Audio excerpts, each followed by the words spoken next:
Hello, this is case discussion trying to find the best solution. I'm moderator Dr. Kim Se-jin. Today, to solve your issues, we have invited clinical masters Dr. Kim Kyoung-won, Dr. Kim Yeong-taek, and Dr. Park Jong Hyun. Thank you for joining us. Thank you.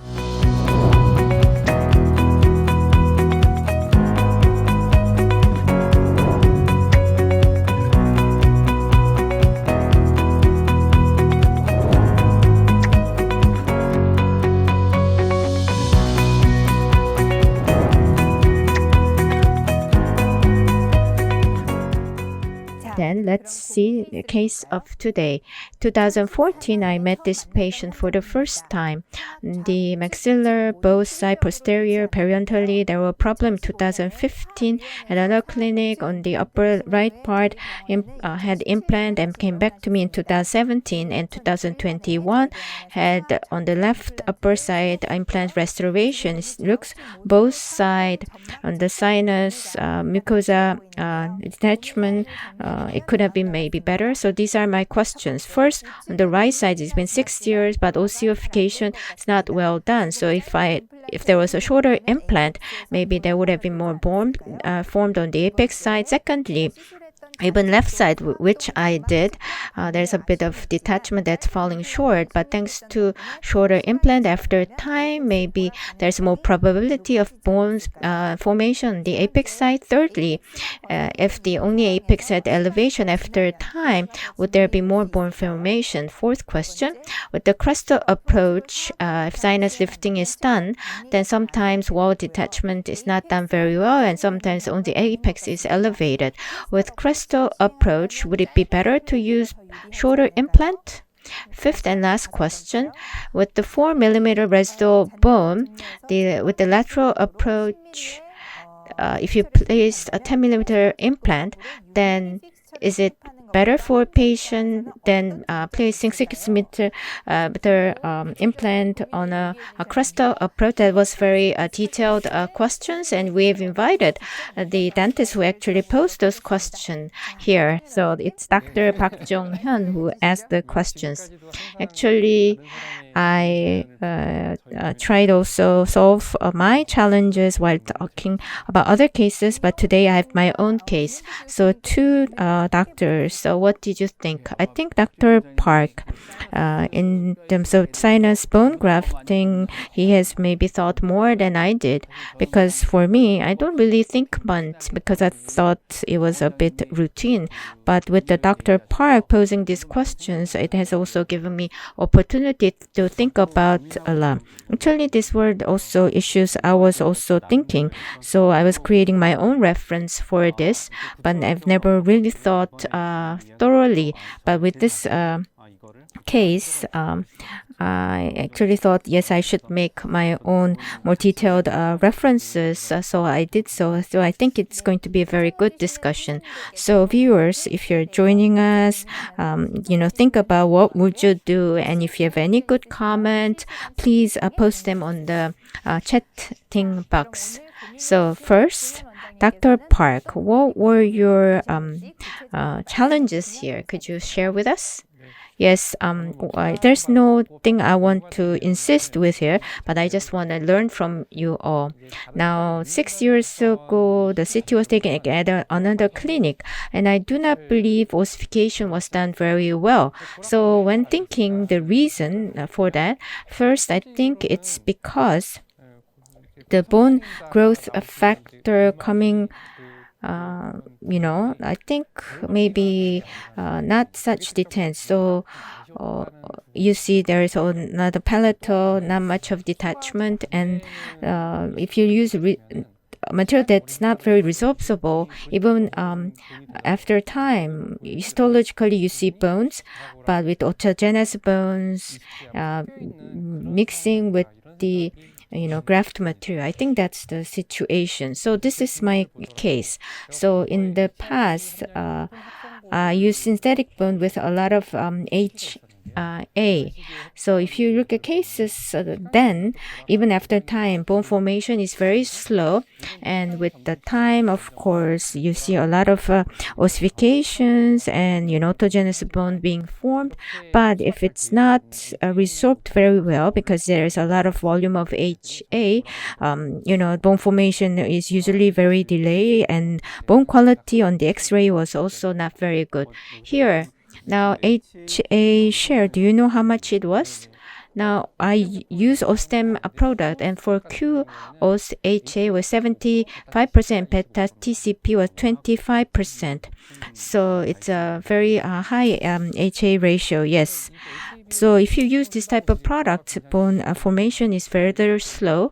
And if you further analyze the case, this is what I detected. Sinus cavity, if it's large, then it's not so favorable for bone formation. That's what literature said. Of course, if you have a lot of time and if you have a favorable condition, it might be not so. But anyway, if you put shorter implant and sinus cavity only up to narrow, try to form bone there, then up to apex, bone quality wise could have been better. That's what I started to think. Now, this is my case. And again, here also, it was not really well done because on the wall side, detachment was not very well done up to the palatal side. So maybe because shorter implant was used, so bone formation is actually being prepared on the apex side. If I had to do this case again, maybe in 6mm implant I would have used. So long implant, whether to use it or not is my kind of issue today. Because what I found is up to broad cavity, bone to be formed well up there, then with the Cresta approach, it's not easy. So like the professor here, if through the lateral approach, if I could create good environment for ossification, then long implant, like 10mm, putting there is okay. But with the Crestal approach, then narrow sinus cavity only within that range, even if the bone volume is low, bone quality, I believe recently could be better. That's what I started to believe.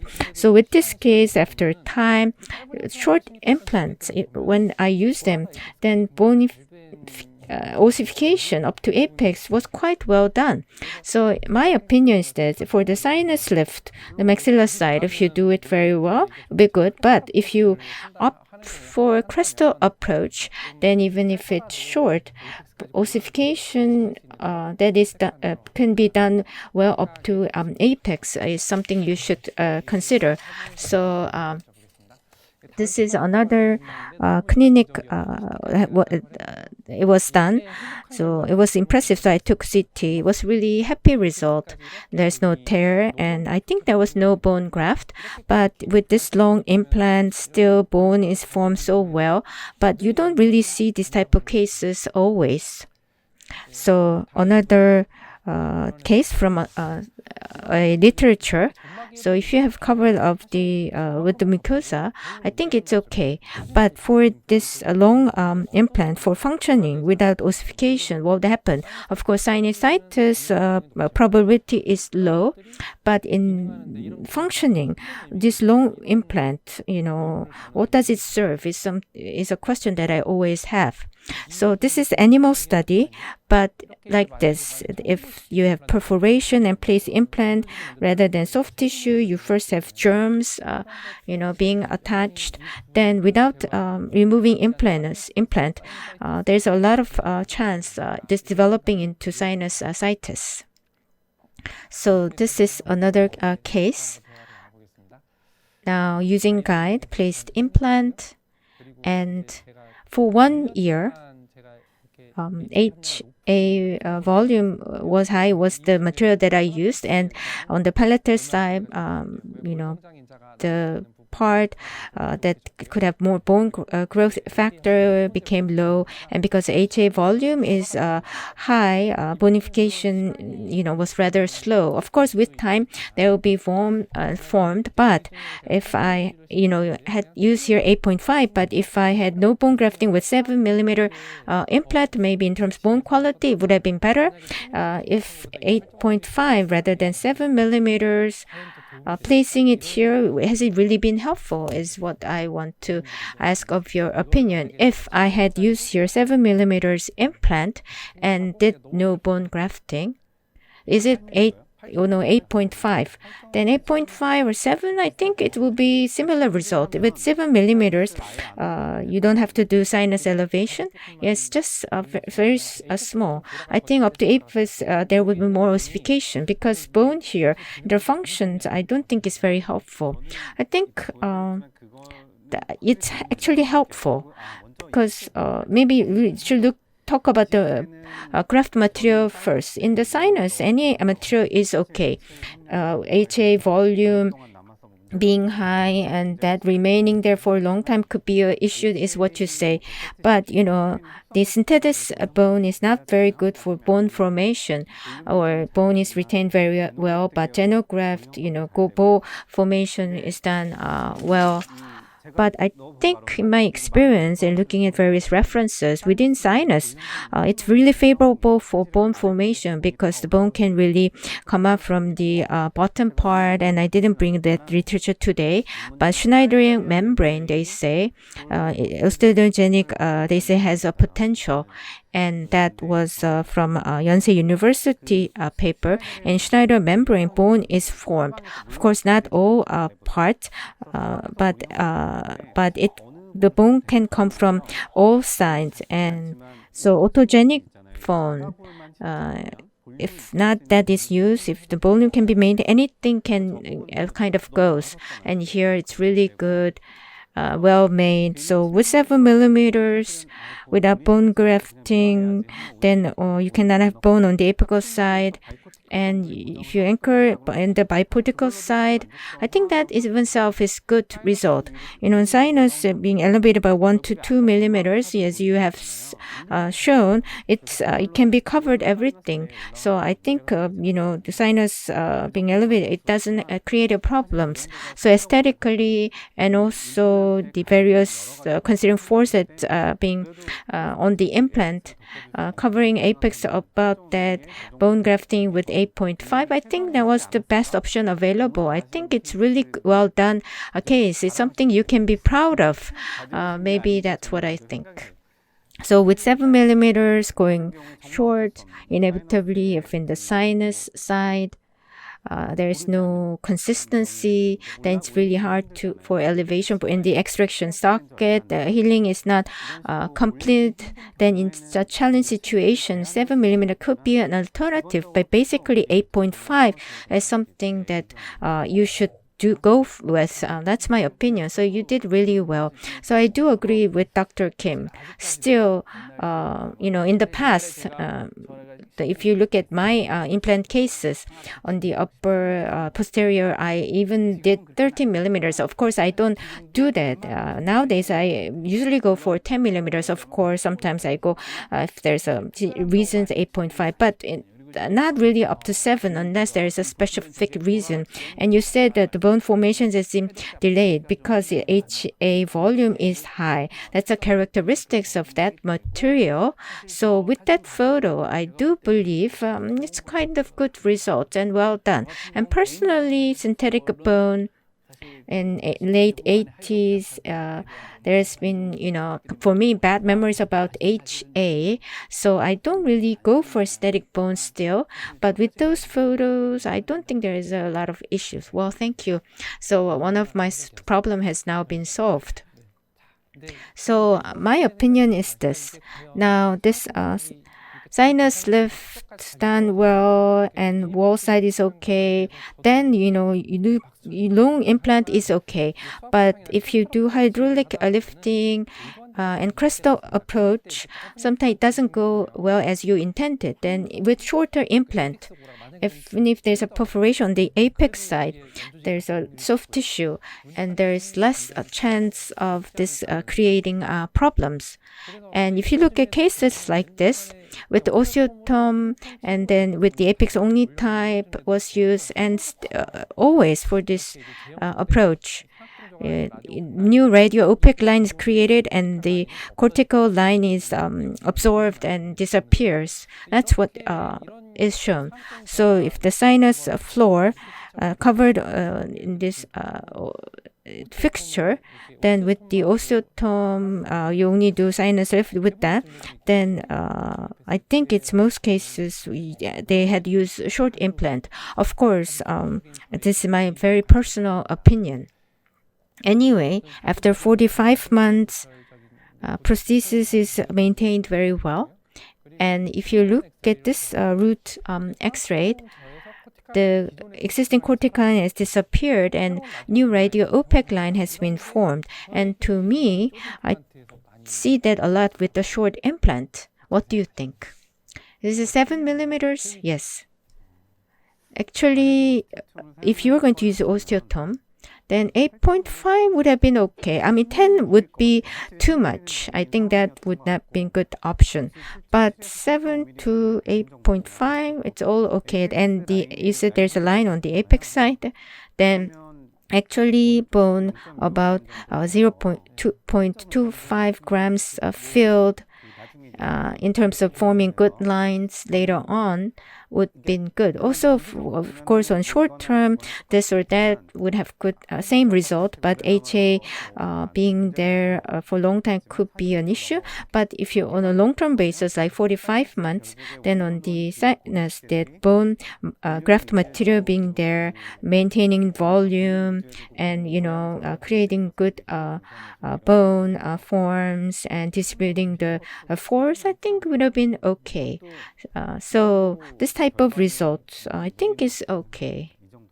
Actually, for me, I don't really use short implant because yes, it's very easy for surgery, but I'm afraid of being criticized by prosthodontists because I don't do prosthodontic treatment. So still using short implant, of course, I'm going to talk about literature a bit later on, but on the lower posterior side, short implant, the bone housing is different. So still they say it's okay.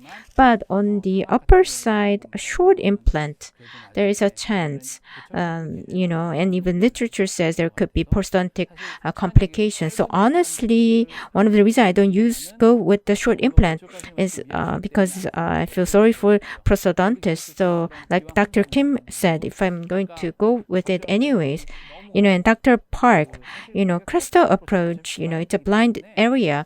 So we don't really know during surgery what would happen. So being too negative and trying to be too cautious might not be the way. If you do pumping incisions well, then I think its elevation can be done quite well. So it's a bit different with the osteotome we had used in the past.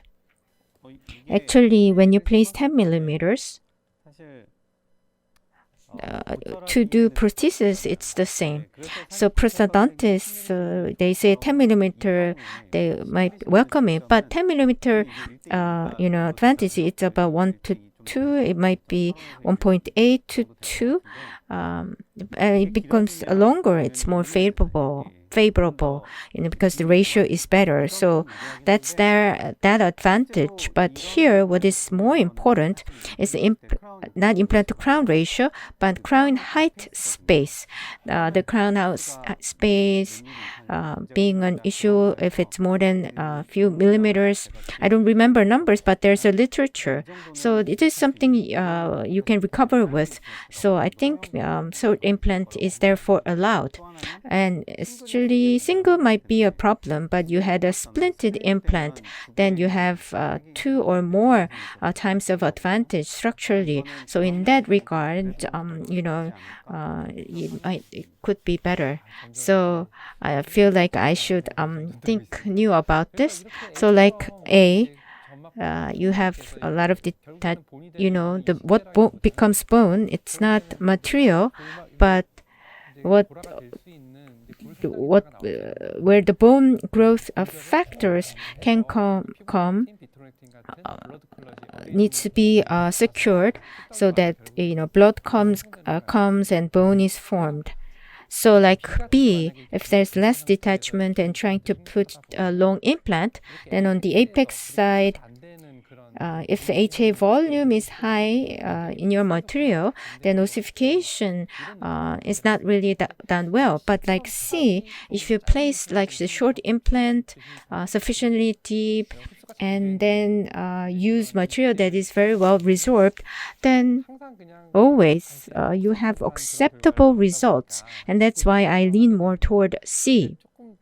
So now looking back, I feel now this was QoS plus was used. So beta TCP volume is high here, so it's a bit more resorbable. So I secured a lot of space, and still, bone has been formed very well. This is because the resorbable material was used, and the wall formation was done also good.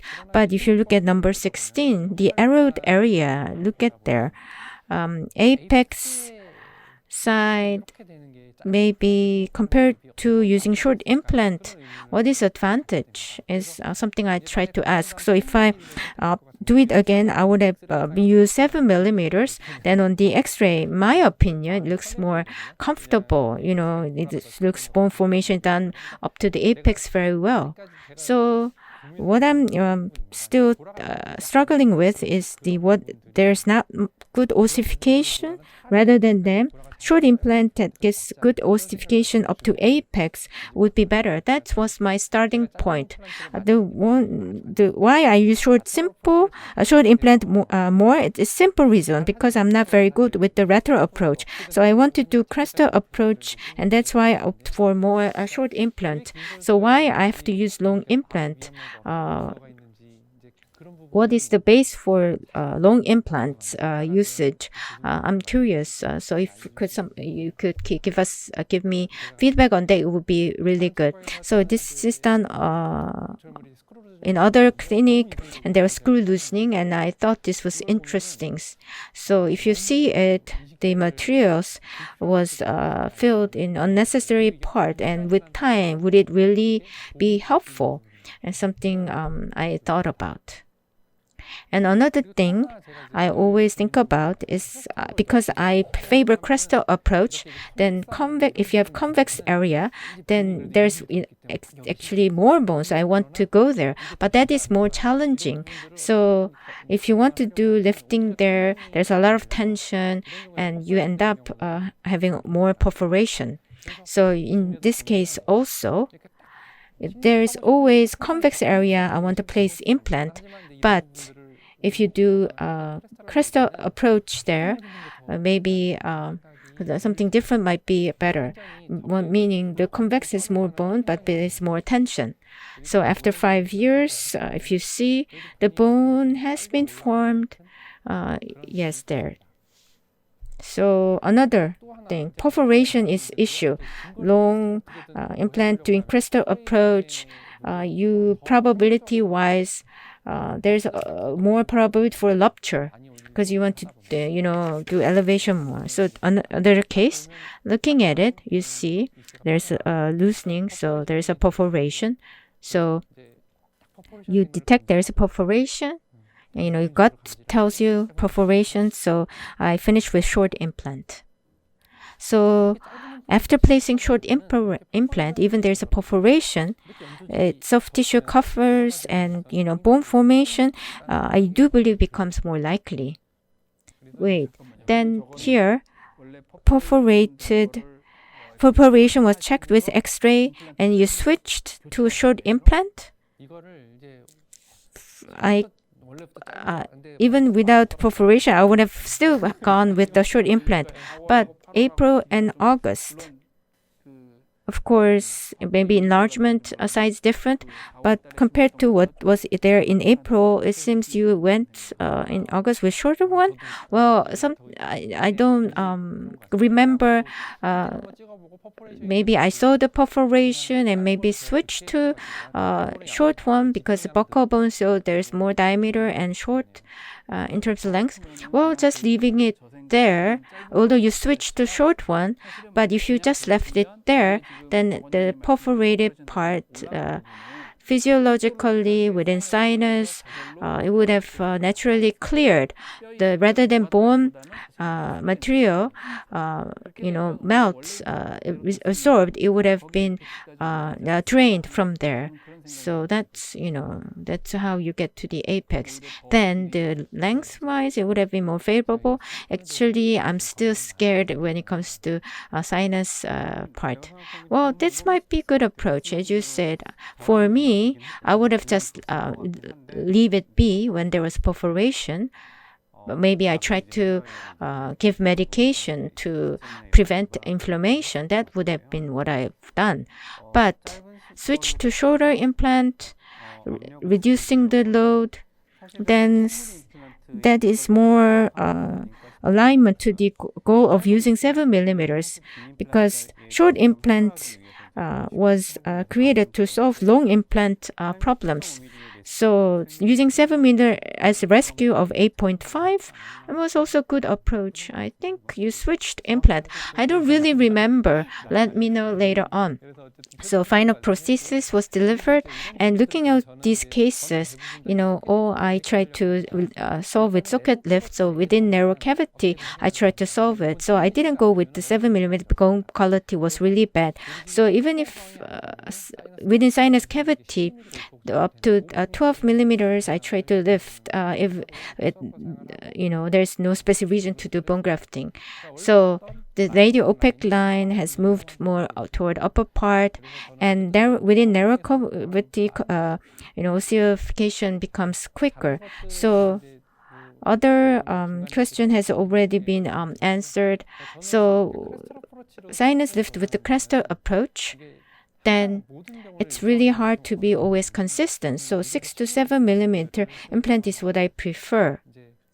So on that part, maybe I would like to get your response. Dr. Kim Kyoung-won? As for me, actually, I use long ones, and because I'm teaching, the problem cases is what I mostly deal with. So I actually brought a fractured case. This is a first patient came in 2012. Tooth was extracted, and in 2018 implant was placed. And my search shows, I think it was beginning of AO. So casket was used with the Crestor approach, and the SS2 5.11 by 11.5 was placed, which is one I don't use much anymore. And after about almost 5 years later, implant fractured. Actually, it's a male patient with a strong bite force. So it broke after 5 years, and because SS type bottom part fracture, so I could not use ERP kit. So using trap-in burr, I took it out, and as you can see in the last X-ray, after removing the implant on the top part, the AOS bone that I grafted with kit is maintained. So after removing implant with the trap-in burr, if it's now allogen or other bone grafting was done, but this was a local area, and due to cost issues, the patient did not want bone grafting. So after removing it, about 3 months later, this is when I replaced it. So I didn't do bone grafting, but there was not much of an issue. So after 4 years, 10 months, broken implant was removed, and then implant 5.0 by 10 millimeters was delivered, but bone graft had been done already. So without any bone grafting, implant was placed, and after about 3 years, it's maintained. So the initial using caskets with the crystal approach, that been about 8 years ago, but the bone materials is graft material is still functioning, and for me in ossification there was not much of a problem. So for me, I prefer long implants, as I said. So I think it's a similar case to Dr. Park. So I brought this. So this patient, it was done in clinic, not by me, but 27 was missing. So on the CT, residual bone height is about 4 millimeters. And the clinic doctor, through crystal approach, placed SS type 10 millimeter implant and had used OSSTEM. And because of that, as you can see in the post-op CT, as Dr. Park says, sinus membrane has not been elevated. So here it's leaning more palatal side, so it was okay. But on the buccal side, the membrane has not been elevated, and graft material is just sitting on top of apex. So with the follow-ups, as you can see now, about 2 years, 6 months later, number 8 was extracted, and number 27 implant became loose, so that was also removed.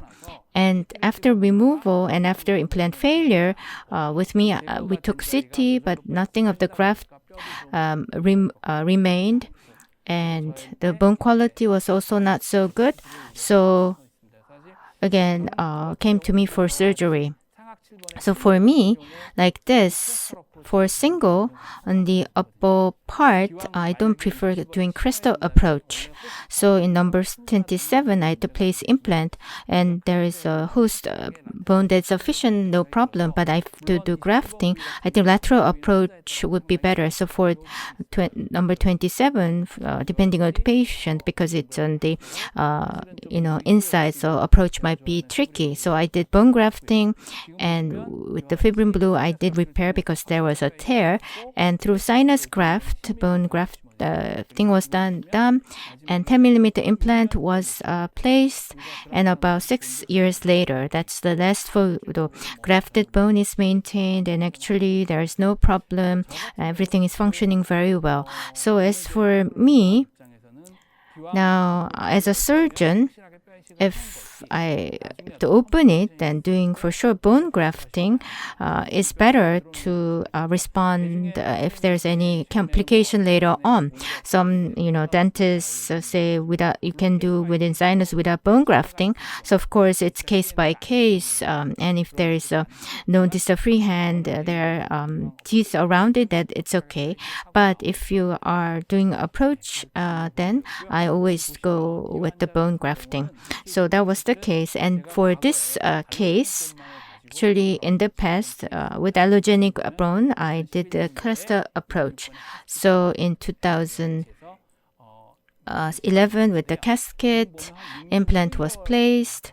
And about 6-7 years later on, this is what happened. Sinus floor from its initial position, as you can see, the bone material was put in there sufficiently, but with time, implant came down to the apex side. Because allergen was used, there was more resorption, but the implant top area, in the apex area, especially for allergen bone graft, then implant comes to the apex side at least. So especially with the crystal approach, then, as Dr. Park has said, new cortical bone will be formed. But here it's a heterogenic or xenograft was done, and 26 and 27 was missing, and there with the casket, 3 implants were delivered with a cluster approach. I think it was 10 millimeter implants. So we did bone grafting, and here, as I said before, I use bovine bone, and about 4 years later or so, bovine bone was used, but still now on the top part, bovine bone has disappeared and has come down to the apex side. So for me, crestal approach, then compared to lateral approach, with the lateral approach, if you create dome shape, it's retained. But with the crestal approach, you fill in from the bottom, so you cannot stack up. Hence, for most implants up to apex side, the bone comes down. Therefore, a bit, top part than apex, and using longer implant in terms of bone formation, it's more favorable. Basically, that's my opinion. So I looked up, and Dr. Park talked about short implants, so I looked up, and so Wang did 2019 this literature, and it's a systemic review. Looked at 18 studies and looked at about 1,600 implants, and looked at 793 extra short, less than 6 millimeters, and 820 long implant, and survival rate for 1 to 3 years. There was no statistical significant difference, so both were okay. And when it comes to extra short implant, marginal bone loss was less, and biological complication was less, and in terms of surgical time and treatment cost-wise also was less. However, prosthetic complications, when it comes to that, the long implants reported less, significantly less, and it was the report, and the conclusion was, as for 6 millimeter or less extra short implants, for 3-year follow-up on the athropic posterior side, it could be an option, but for long-term effectiveness of extra short dental implant, that requires further study. That's the conclusion. So I find that maybe short implants would not be, good with the prosthodontic treatment. And there's another systemic review literature. So it started with 1954 references, and a lot of were filtered out in between. But for short implants, less than 6 millimeters, survival rate-wise, compared to longer implants, there's no problem in the short term, but in terms of long-term follow-up, actually it was done in China, so there was no clear definition for long-term follow-up in this literature. But compared to short implant, survival rate is poor. Of course, this is a systematic review. But in terms of marginal bone loss, short implant or long implant, there was not much of a difference. And the conclusion of this paper is that short implant itself, as Dr. Kim has said, crown to implant ratio, in terms of CI ratio, it's higher. Hence, in terms of marginal bone loss, there could be issue, but the reality is there's no effect coming from there. But when it comes to short implant compared to long implant, on a long term, the survival rate is short. So if it's a single implant especially, then on the posterior area, there could be more problems. But of course, long-term follow-up is needed again. So as a surgeon, looking at those systemic review, me first opting for a short implant, I become hesitant. Thank you for that. Now, lastly, Dr. Kim, Yeong-taek. Well, before that, to Dr. Kim, I have a question. Then recently, what kind of surgery do you surgical procedure do you do? For me, it depends on cases, but crestal approach for distal freehand, if patient's young, young is ambiguous term now, but early 60s could be considered nowadays young. So if it's distal freehand, so there's no teeth at the back and it is 4 millimeter remaining, then I opt for lateral approach, do bone grafting and place implant. Then even if later on there's a complication, it's easier for repair, like delivering implant again. And if it's crestal approach and 4 millimeters, then number 5, number 6, if there is a teeth at the back, then as Dr. Park has said, more narrow sinus within in the sinus cavity, if there's a teeth front and back, crestal approach would also be okay. Then again, I also have a question. Now, implant failed or became loose on the maxillary side. Then do you remove all the bone graft materials? I don't remove them. Of course, if it's an early failure, then implant had inflammation and bone materials was also there's inflammation and there was a failure. Then I remove all the materials, but implant that was being used and there was a loading. Then I just don't remove the materials. I think you have to look at the cause. If the osseointegration failed, resulting in implant failure, then if you look at the implant itself, osseointegration in the implant happens on few parts, not all. And there will be areas that attach the sinus or not. And that sometimes results into failure. So if you remove the failure inside, it's not because of the inflammation, but because of low osseointegration. It cannot withstand the occlusal force. So the bone to implant contact, so contact itself cannot withstand the load. So if you remove it and look inside, then the grafted bone sometimes is very hard. So if there's a fibers, then you remove them and you just wait a bit and then place implant. Then it's like placing where there is bone. So no issues if there's a failure. Of course, if the inflammation, you have to remove. But in other cases, I don't remove. Then when it comes to crestal approach and lateral approach, I actually also thought about it, which is better. Is what I thought. So I started with the lateral approach first. So I'm so familiar with the lateral approach. If you open with the lateral approach, then Schneider membrane, removing that, and putting bone graft material in there is more convenient. But when it comes to crestal approach, I use OSSTEM, so I don't use the cascade or hydraulic elevation.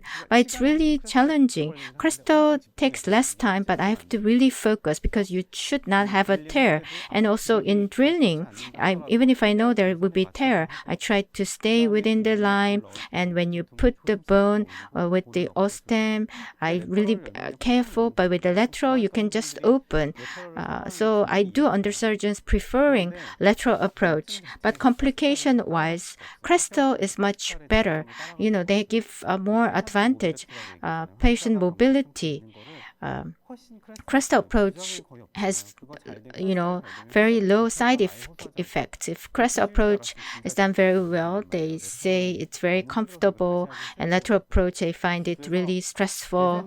So, but not always. Patients don't complain like that, but maybe my patients. Anyways, so going with the crestal in the future, I think is going to be the trend.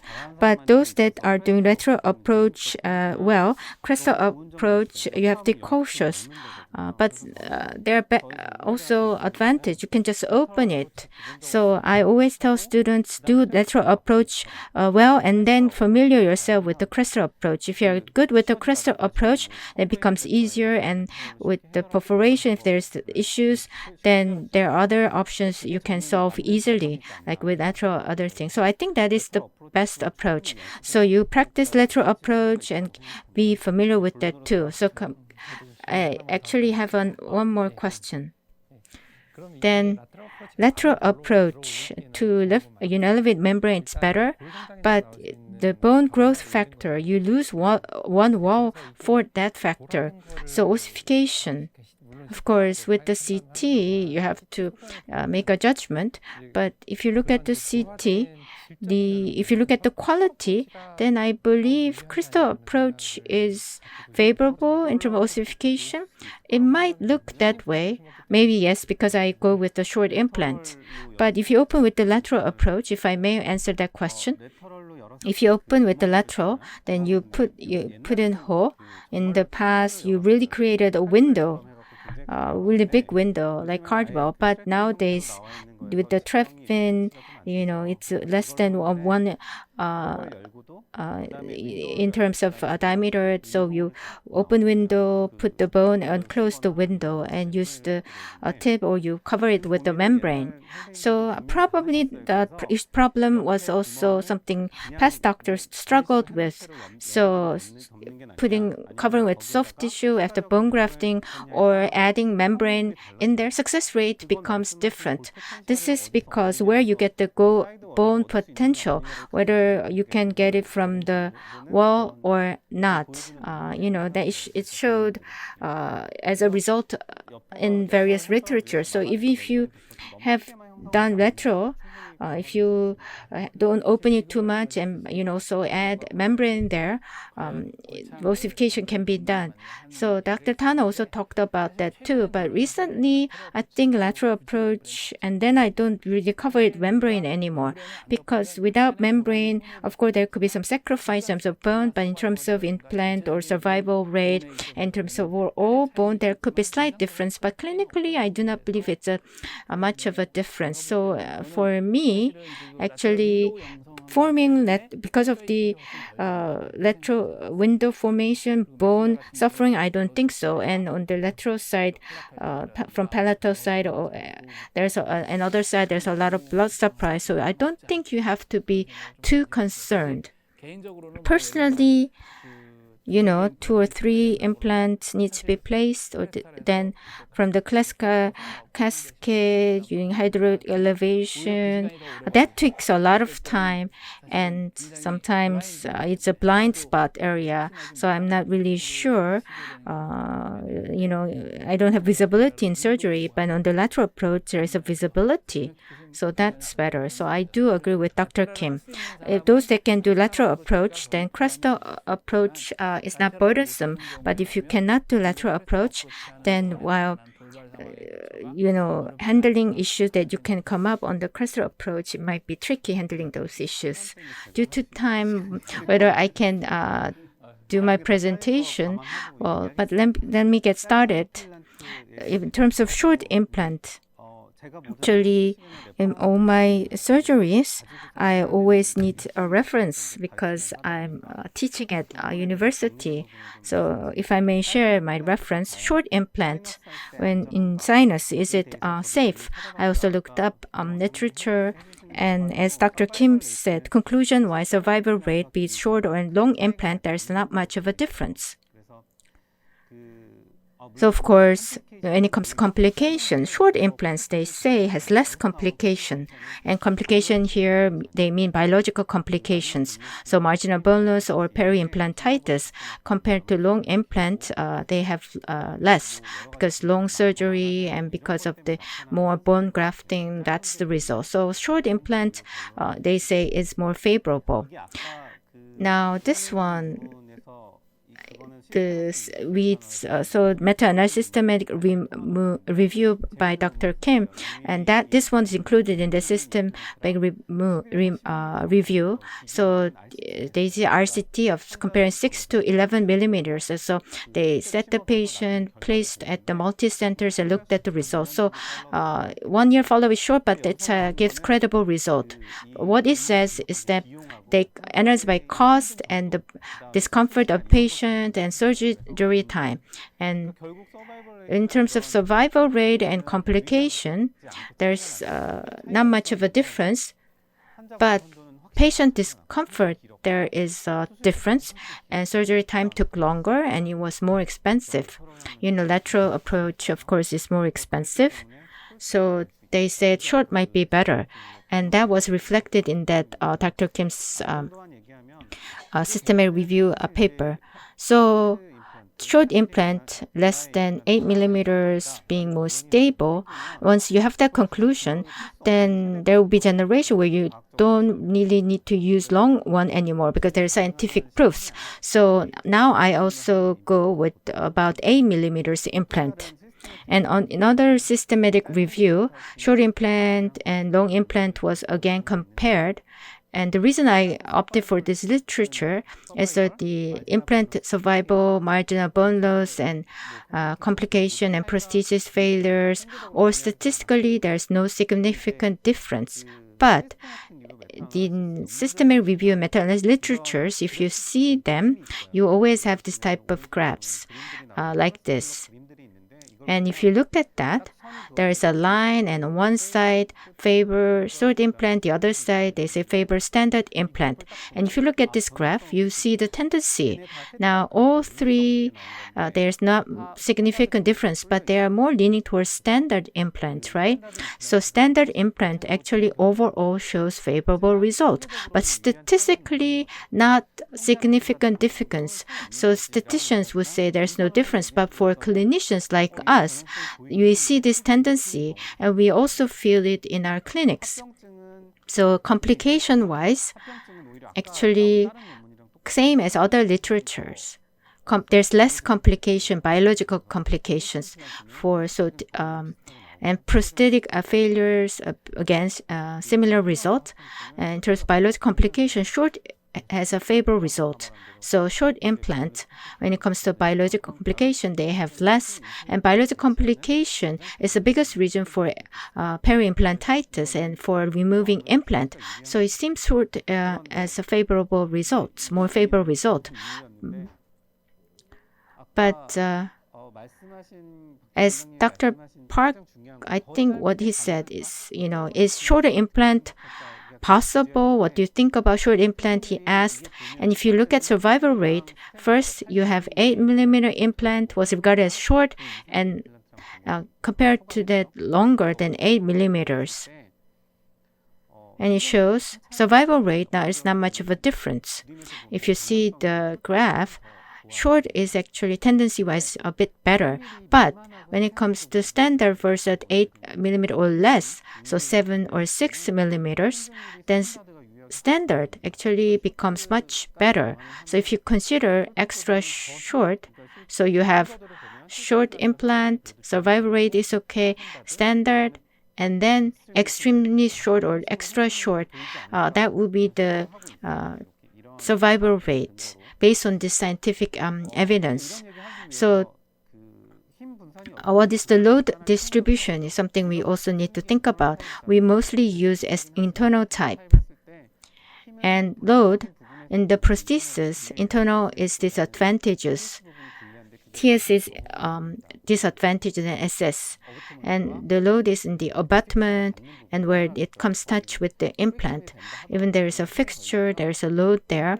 And when the load that is on the implant fixture, if it's vertical load, then it's overall distributed. But if it's oblique load, then it's focused on the apex side.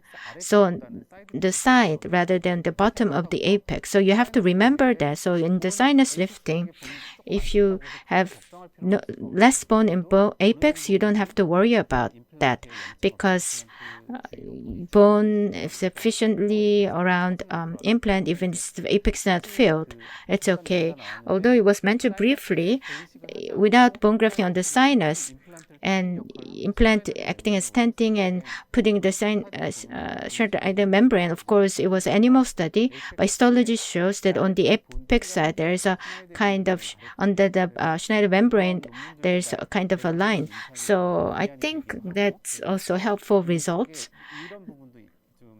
So when there's a load rather than apex, it's the apex side that's impacted. So considering that, elevation like that would be okay, is what I think. But if you look at another finite element analysis, longer or standard implants produce lower stress. So standard is favorable than in terms of load distribution. So this type of literature is already available. So just opting for short implant is not easy given such an evidence. So this literature is really important because it shows histology, and it also has a lot of things we already discussed.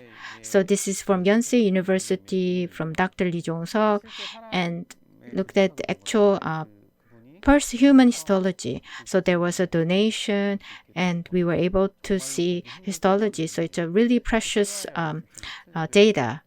So it's from 2017, and if you look at it, BCP graft material was used, and one is general implant and another one is taper defects I or S company's implant. And as you can see on the left side, it was a bit higher. No, sorry, this is right side. It's a bit more higher, and this is a bit lower. And later on, after 6 years, to the apex, it becomes lower.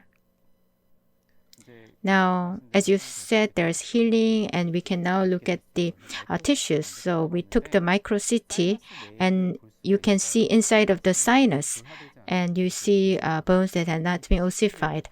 So BCP material, and I think bone is 4 to 6, and so beta BCP is a bit higher, but the graft material you see like as a dot around implant. Same here. So let's look at the histology. So bone elevated, and because of the particles, even if you're concerned, you see new bones have been formed. So you don't really have to worry about this. Of course, it took 6 years, but what in the residual bone, it can sustain that time. And if there's no loading failure, then bone that is there can last. And with time, it will be resorbed. So that's okay. And here, if it's a bit loose, then including elevation, including apex might be better. So there's a bit thin area, but no problem in function. So in terms of load distribution, it will touch the apex side. So I think it would be okay. So for me, short implants, I do believe you can use that. Short implant compared to long implants, I think it's okay. But too short ones, there's not much of a proof yet. So as I said, 8mm implant, I would opt for that at least. And when you do crystal approach, as was mentioned, this side, if you can expand, and filling that with sufficient bone, I do believe is also important. Yes, thank you. Dr. Kim Kyoung-won, Dr. Kim Yeong-taek said a lot of good things, and I hope Dr. Park, it's been helpful to you. Now, I was thinking of going even for 6 or 6 millimeters, but maybe not anymore. So maybe do better sinus lifting. So anyways, I don't know whether I will really use 8.5 rather than 7 millimeters from now on. Well, I am persuaded quite a bit, but anyways, I will think more about this and try to give some change in my clinical setting also. And Dr. Kim Kyoung-won and what Dr. Kim Yeong-taek has said, most things I am in agreement. And short implants, in terms of survival rate, if there is a difference, then of course, in the future, I will also try to be more conservative. Yes, thank you very much for today's discussion. Now, today, we looked at, short implant or long implants. So I hope the discussion has been helpful to you all. And thank you, Dr. Park Jong-won, for that good case. So with that, I would like to conclude this session. Thank you very much. See you next time. 감사합니다. 수고하셨습니다.